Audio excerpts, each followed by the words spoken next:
साकिब, तनवीर और सुमेरा खान ने हमें ज्वाइन कर लिया है। बहुत शुक्रिया साकिब, आप हमारे साथ रहिएगा क्योंकि पाकिस्तान स्पेसिफिक खबर है। तो मैं सुमेरा से पहले आगाज़ करूँगा। सुमेरा, ये इंतज़ार हम कर रहे थे कि डोनाल्ड ट्रंप की तरफ से बोर्ड ऑफ पीस की अनाउंसमेंट जो हुई तो हमारा रद्दमल क्या होगा, तो आज हमने उसको ज्वाइन कर लिया। आपके ख्याल में इसमें सबसे अहम लाइन क्या है जो फॉरेन ऑफिस की प्रेस रिलीज आई है? शुक्रिया तले साहब। इसमें सबसे अहम चीज़ ये है कि पाकिस्तान ने एक बड़ा वाज़ेह पैगाम दिया कि किसी भी किस्म के ब्लॉक पॉलिटिक्स का हिस्सा ना होते हुए भी उन्होंने सबसे स्ट्रेटेजिक जो एक फोरम है, प्लेटफॉर्म है, उसको ज्वाइन किया है और खालिसतन ये फ़लस्तीन की अपनी खुद मुख्तारी, उनके ऊपर जो एक गासिबाना तसल्लुत है, उनके लिए इमदाद की रुकावटें थी, वो सब चीज़ें देखते हुए पाकिस्तान ने एक बड़ी जारहाना किस्म की फॉरेन पॉलिसी जो है उसको एक्सरसाइज भी किया है और अब उसको इम्प्लीमेंट भी करने जा रहा है किसी भी किस्म के दबाव के बगैर। और इसमें अगर देखा जाए तो फ़लस्तीन सेंट्रिक है ये सारी पॉलिसी, जिसके तहत वो इस बोर्ड ऑफ पीस में भी जाएगा। प्लस दूसरी बड़ी चीज़ है कि पाकिस्तान ने एक स्ट्रेटेजिक अपना एक जो कैरेक्टर है उसको यहाँ पे बहुत अच्छे तरीके से वैलिडेशन उसकी रिसीव की है कि ज़ाहिर है और भी मुस्लिम ममालिक हैं, मगर अगर उसको देखा जाए ईमानदारी से तो दुनिया देख रही है कि पाकिस्तान का एक अहम किरदार है बीइंग न्यूक्लियर पावर भी, और पाकिस्तान ने अपना वो किरदार एक स्ट्रेटेजिक टेबल के ऊपर न सिर्फ उसको ग्रैब किया है, बात की बड़ी अहम है कि ये गाजा के हवाले से जो बाकायदा अमेरिका के सदर की जानब से एक पीस प्लान दिया गया था, उसके हवाले से हमने बोर्ड ऑफ पीस, उसमें शामिल भी है बोर्ड ऑफ पीस क्योंकि इसका आगाज़ वहीं से हुआ, हमने उस कॉन्टेक्स्ट के अंदर बोर्ड ऑफ पीस को ज्वाइन किया क्योंकि ये जो क्रिटिसिज्म आ रहा है कि ये तो एक मुतबादल बॉडी बन रही है यूएन की, उस पर भी मैं आऊँगा, आपसे सवाल करूँगा। लेकिन आपका नुकता अहम है कि ये गज़ा के हवाले से जो मामला है उस के कॉन्टेक्स्ट के अंदर इसको देखना चाहिए। ज़रा मैं साकिब के पास चलता हूँ। साकिब, वज़ीर-ए-आज़म वहाँ पर मौजूद और chief of defence forces general Asim Munir भी वहाँ पर मौजूद, सारी दुनिया के नुमाइंदगान वहाँ पर मौजूद। क्या डोनाल्ड ट्रंप ने, मैं CNN को देख रहा था, वो कह रहे थे जी कि इन्होंने डिस्कर्सिव स्पीच की है, यानी इधर उधर घूमती घामती स्पीच की है। आपके इंप्रेशंस क्या है स्पीच के बारे में? उसके बटन के ऊपर अभी आते हैं। देखिए, डोनाल्ड ट्रंप की स्पीच को खत्म हुए तकरीबन 45 मिनट हुए हैं और मैं यहाँ पर इंटरनेशनल सेंटर में मौजूद हूँ जहाँ पर तमाम इंटरनेशनल जर्नलिस्ट मौजूद हैं। मैं स्पीच के दौरान उन जर्नलिस्ट को मॉनिटर कर रहा था, उनके रिएक्शंस देख रहा था और स्पीच के बाद भी मैंने उन्हें देखा। तो यहाँ पर जो डिबेट हो रही है डोनाल्ड ट्रंप की स्पीच को लेकर, वो उसके सब्सटेंस पर नहीं हो रही।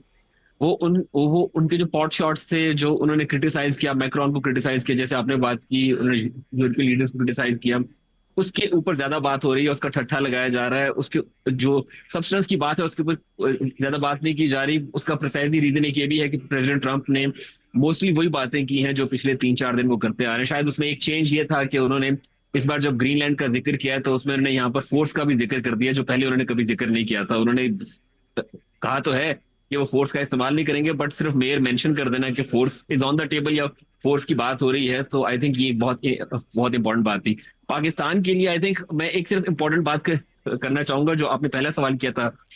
आई थिंक मेरे पास एक एनेक्डोट है आपके साथ शेयर करने के लिए गजा और फलस्तीन के हवाले से। आज मैं प्राइम मिनिस्टर के साथ यहाँ पर कांग्रेस हॉल में मौजूद था, तो हम लोग एक जगह पर वॉक कर रहे थे, तो रास्ते में हमें फलस्तीनी वज़ीर आज़म ने रोका, प्राइम मिनिस्टर को, खुद उनके पास आए, उनको इंट्रोड्यूस कराया और साथ ये भी कहा कि आपकी सपोर्ट का शुक्रिया। सो इस पूरे ये जो बोर्ड बन रहा है या जो भी प्रोसेस हो रहा है, इसमें सबसे बड़ा स्टेक होल्डर फलस्तीनी है या गजा का बाशिंदा है, तो उनकी तरफ से तो पाकिस्तान को ये कहा गया है कि आपकी सपोर्ट का शुक्रिया। ये दिलचस्प आपने बात की है और इसी से मैं ज़रा सुमेरा के पास वापस जाना चाहूँगा और आपके पास आऊँगा ग्रीनलैंड के हवाले से, क्योंकि ग्रीनलैंड के ऊपर ख्याल ये किया जा रहा था, अनाउंस करेगा कि अगर आपने हमारी बात मान ली तो बहुत अच्छा, वरना हम खुद ही इसको छीन लेंगे। लेकिन वो कहने से रुक गया। ज़रा उसका भी आपसे तशरीह उसकी लेंगे, तजिया लेंगे। सुमेरा ज़रा वापस आइएगा। ये जो क्रिटिसिज्म आ रहा है कि ये तो अक़वाम मुत्तहिदा को रिप्लेस करने वाला है, कुछ इंडियन ट्वीट्स में देख रहा था जी कि आपने तो उसको मान लिया, अब तो अब आप किस मुंह से इंडस वाटर ट्रीटी का मामला लेके जाएंगे यूनाइटेड नेशंस में, किस मुंह से कश्मीर की बात करेंगे। ये जो प्रेस रिलीज जारी हुई है, इसको जब हम पढ़ते हैं, इसमें कहीं पर आपको लगा कि अक़वाम मुत्तहिदा के मुतबादिल के तौर पर यह बोर्ड ऑफ पीस पाकिस्तान ने एक्सेप्ट किया? नहीं नहीं, बिल्कुल नहीं तले साहब, इसमें बहुत ज़्यादा स्टडी करने की ज़रूरत है। डिप्लोमैट्स खुद इस चीज़ को कुछ टाइम तक क्लियर करना शुरू कर भी देंगे। एक तो दो तरह की चीज़ें सामने आ रही हैं इन एवरी डिस्क के, जो इंडियन साइड से आ रहा है उसमें शायद ये बताने की कोशिश कर रहे हैं कि अक़वाम मुत्तहिदा की रिप्लेसमेंट है, लेकिन दूसरी तरफ आप खुद देखें there it would be bifurcated in two powers. अभी थोड़ी देर के बाद हम ISF को भी डिस्कस करना शुरू कर देंगे, आज नहीं तो कल। इंटरनेशनल स्टेबलाइजेशन फोर्स और बोर्ड ऑफ पीस, आपको याद होगा सितंबर में प्राइम मिनिस्टर शहबाज शरीफ और CDF जो थे वो वॉशिंगटन में भी ट्रंप से मिले थे, और उससे पहले 2 मुलाकातें प्राइम मिनिस्टर शहबाज की हुई थी न्यूयॉर्क में। तो 24 घंटों में 3 बार प्रेसिडेंट ट्रंप से मिले थे, और ये तमाम तर डिस्कशंस आपको ये भी याद होगा under Chatham house rule Qatar और जॉर्डन ने जो को होस्ट किया था उस डिनर को प्रेसिडेंट ट्रंप के साथ, जिसमें पाकिस्तान भी था। ये सब चीज़ें वहाँ डिस्कस हो चुकी थी, तय ये पाया था कि इसको हम बाद में इशू करेंगे। तो ये प्रोपेगेंडा इसीलिए किया जा रहा है। अब ISF जब इस्टेब्लिश होती है तो पाकिस्तान का उसमें वजारत खारजा का कोट अनकोट बयान है कि वो अक़वाम मुत्तहिदा के मैंडेट के मुताबिक होगा, पाकिस्तान की आवाम की उमंगों के मुताबिक होगा, और फ़लस्तीनियों के ग्रेटर इंटरेस्ट में होगा अगर पाकिस्तानी फोर्स उसको ज्वाइन करती है।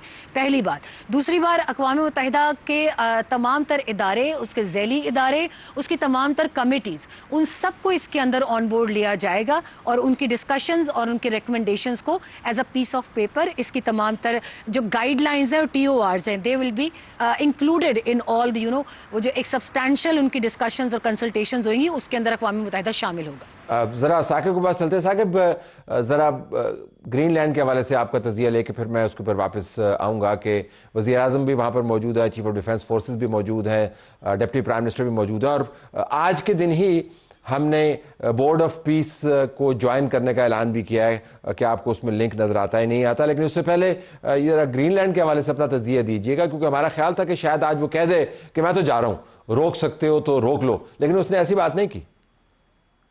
आई थिंक जब उन्होंने अपनी स्पीच का आगाज किया था तो उन्होंने अपनी यूरोपियन रूट्स का जिक्र किया, उन्होंने ग्रीनलैंड के लोगों की तारीफ की, तो लग ही रहा था कि शायद उनकी स्पीच का आगाज डैमेज लिमिटेशन से हो रहा है, जो पिछले 3-4 दिनों में उनके बयानात की वजह से हुई है।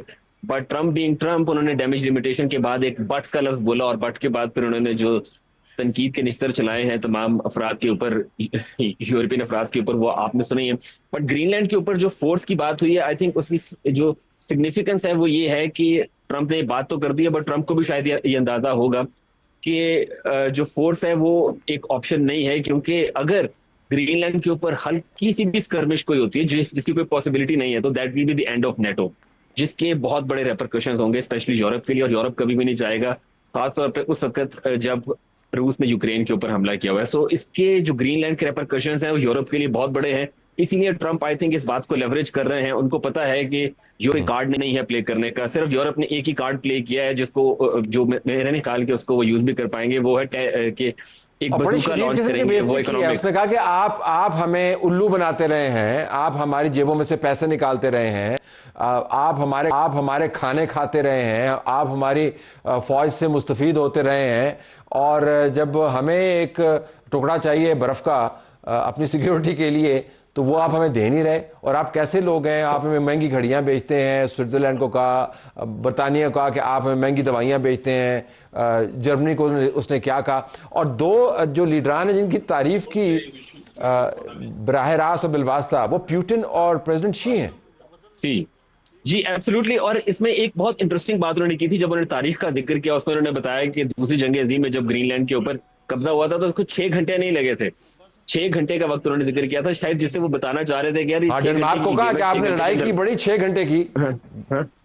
और हमने फिर जो है वो आपको वापस लेके दिया, और हमसे बहुत बड़ी गलती हुई कि हमने आपको वापस कर दिया। और आई थिंक जो वो गोल्डन डोम की भी बात करते हैं, मुझे उसकी इस तरीके से समझ नहीं आई कि गोल्डन डोम अगर उन्होंने वहां पे इंस्टॉल करना ही है तो उसका मतलब ये है कि उस एरिया के अंदर कोई ना कोई उनको स्ट्रेटेजिक इशू है। मेरी नजर में उस एरिया में जो है वो या तो एक तरफ पर यूरोप है या दूसरी तरफ के ऊपर अमेरिका है, बीच में रशिया थोड़ा सा आता है, बट उनको उससे जो है वो गोल्डन डोम की वहां पे उन्हें कोई जरूरत नहीं है। उन्होंने चलते चलते एक बहुत इंटरेस्टिंग बात की थी, उन्होंने कहा था कि यहाँ पर रेयर अर्थ मिनरल मौजूद है, बट उन्होंने ये भी कह दिया कि मैं इसके लिए वहां पर नहीं जा रहा। तो शायद उनकी इस बात में बहुत सी बात निशानी है। वही है साकिब, बात वही है। गोल्डन डोम वहाँ पे क्या लगाना है, आपकी बेस वहाँ पर मौजूद है।